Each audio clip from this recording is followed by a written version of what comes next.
ഇപ്പോൾ വീണ്ടും വി വിനോദ് ചേരുന്നുണ്ട്. വിനോദ്, നേരത്തെ പ്രോസിക്യൂഷന്റെ അന്വേഷണ സംഘത്തിന്റെ ഒക്കെ പ്രതികരണത്തിൽ നിന്ന് കൂട്ടായ ശ്രമത്തിന്റെ ഭാഗമായാണ് പ്രതി കുറ്റക്കാരി എന്ന് കണ്ടെത്തിയിരിക്കുന്നത്. കോടതി എന്ന നിരീക്ഷണം നടത്തുന്നു. പരമാവധി ശിക്ഷ തന്നെയാണ് അവർ പ്രതീക്ഷിക്കുന്നത്. അമ്മ തെളിവുകൾ നശിപ്പിച്ചതിൽ കൃത്യമായ വിവരങ്ങളും രേഖകളും ഹാജരാക്കാൻ സാധിക്കാതെ പോയി എന്നതുകൊണ്ട് അമ്മ കുറ്റക്കാരിയല്ല എന്ന് കോടതി നിരീക്ഷിക്കുകയും ചെയ്യുന്നു. എന്താണ് മറ്റു വിവരങ്ങൾ?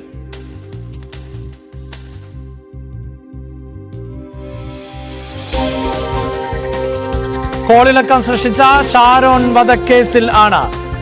വധക്കേസിലാണ് ഇപ്പോൾ ഒന്നാം പ്രതിയായിട്ടുള്ള ഗ്രീഷ്മ കുറ്റക്കാരിയാണ് എന്ന് കോടതി കണ്ടെത്തിയത്. എന്തായാലും ഗ്രീഷ്മ കുറ്റക്കാരി എന്ന് കണ്ടെത്തിയതിൽ കുടുംബം സന്തോഷം പ്രകടിപ്പിക്കുമ്പോൾ അമ്മയെ വെറുതെ വിട്ടതിൽ വലിയ നിരാശയുമുണ്ട് കുടുംബത്തിന്. ഡാൻ ആണ് ചേരുന്നത്. ഡാൻ, നേരത്തെ കുടുംബത്തിന്റെ പ്രതികരണം നമ്മൾ കേട്ടതാണ്. കൂടുതലായി എന്തെങ്കിലും അവർക്ക് കൂട്ടിച്ചേർക്കാനുണ്ടോ?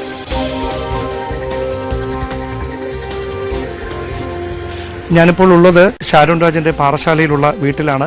മാതാപിതാക്കൾ അവരുടെ വൈകാരികമായ ദുഃഖം നമ്മളോട് രേഖപ്പെടുത്തി കഴിഞ്ഞു. അവരത് പറഞ്ഞു കഴിഞ്ഞു. ഗ്രീഷ്മയെ ശിക്ഷിച്ചതിൽ അവർക്ക് തൃപ്തിയുണ്ട്, പക്ഷേ അമ്മയെ വെറുതെ വിട്ടതിൽ ഒരുപാട് വ്യഥയുണ്ട്. ഇനി ഞങ്ങൾ എന്തിനാണ് ജീവിക്കുന്നത്, ഈ വിധിക്ക് വേണ്ടിയാണ് കാത്തിരുന്നത് എന്നൊക്കെയാണ് ആ മാതാപിതാക്കൾ പ്രതികരിച്ചത്. ഇപ്പോൾ എന്നോടൊപ്പം ഷാരോൺ രാജിൻ്റെ അച്ഛൻ്റെ സഹോദരൻ്റെ മകള് എന്നോടൊപ്പം ചേരുകയാണ്. ഷാലു അല്ലേ പേര്? കോടതിയുടെ ഭാഗത്തു നിന്ന് ഇപ്പോൾ ഈ വന്നിരിക്കുന്ന വിധി എങ്ങനെയാണ് കാണുന്നത്? 3 പേരും ശിക്ഷ അനുഭവിക്കേണ്ടതാണ്. അതിൽ ഒരാളെ മാത്രം വെറുതെ വിടുന്നത് ശരിയല്ല. അപ്പം അതിനു വേണ്ടിയിട്ട് നമ്മൾ മുന്നോട്ട് പോകുന്നതായിരിക്കും. ഷാരൂണിനെ അവസാനമായിട്ട് കണ്ടത് എപ്പോഴായിരുന്നു? ഈ വീട്ടിൽ വെച്ച് നിങ്ങൾ ആശുപത്രിയിൽ പോകുന്ന മുന്നേ ആയിരുന്നു കണ്ടത്. അതിനുശേഷം കാണാൻ പറ്റിയിട്ടില്ല. അപ്പോൾ ഇവിടുന്ന് എന്തെങ്കിലും പറഞ്ഞിരുന്നോ നേരത്തെ? എന്തെങ്കിലും ഈ ഗ്രീഷ്മയെ കുറിച്ചോ എന്തെങ്കിലും കാര്യം ഷാലുവിൻ്റെ അടുത്ത് പറഞ്ഞിട്ടുണ്ടായിരുന്നു? ഇല്ലായിരുന്നു, ഒന്നും പറഞ്ഞിട്ടില്ലായിരുന്നു. പെട്ടെന്നായിരുന്നു ഇതൊക്കെ ഉണ്ടായിരുന്നു. ഇങ്ങനൊരു സൂചന പോലും തന്നിട്ടില്ല ഇങ്ങനെ ഒരു കാര്യം ഗ്രീഷ്മയുമായി ബന്ധം ഉണ്ടായിരുന്നു അറിയായിരുന്നു. പക്ഷെ പിന്നെ പോയെന്നാണ് അറിഞ്ഞത്. പിന്നെ ഈ ഗ്രീഷ്മയെ കണ്ടിട്ടുണ്ടോ, പരിചയമുണ്ടോ? നേരിട്ട് പരിചയമില്ല. പറഞ്ഞു കേട്ടുള്ള അറിവ്? പറഞ്ഞു കേട്ട അറിവ്.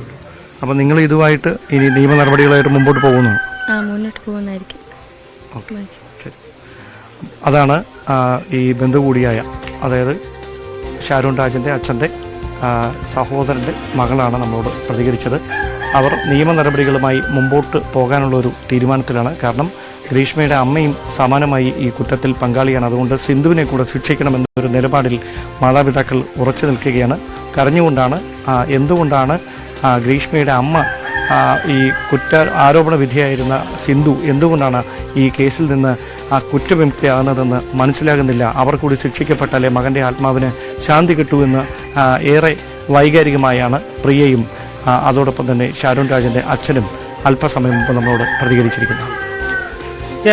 നേരത്തെ കുടുംബത്തിന്റെ പ്രതികരണം നമ്മൾ കേട്ടതാണ്. അവിടെ അവരുടെ പ്രതികരണത്തിൽ നിന്ന് അമ്മയെ വെറുതെ വിട്ടതിൽ നിരാശയുണ്ട്, നിയമ നടപടികളുമായി മുന്നോട്ട് പോകാൻ പറ്റുമോ എന്ന കാര്യം പരിശോധിക്കുമെന്നത് അടക്കമായിരുന്നു അവരുടെ പ്രതികരണം. അതേസമയം കൂട്ടായ പ്രവർത്തനത്തിന്റെ ഫലം കൂടിയായിട്ടാണ് ഗ്രീഷ്മ കുറ്റക്കാരി എന്ന് കോടതി കണ്ടെത്തിയത്. പ്രത്യേകിച്ച് കൊലപാതകമടക്കമുള്ള കുറ്റങ്ങൾ തെളിയിക്കപ്പെട്ട പശ്ചാത്തലം കൂടിയുണ്ട് എന്ന് പ്രോസിക്യൂഷനും പോലീസും പ്രതികരിച്ചിരുന്നു.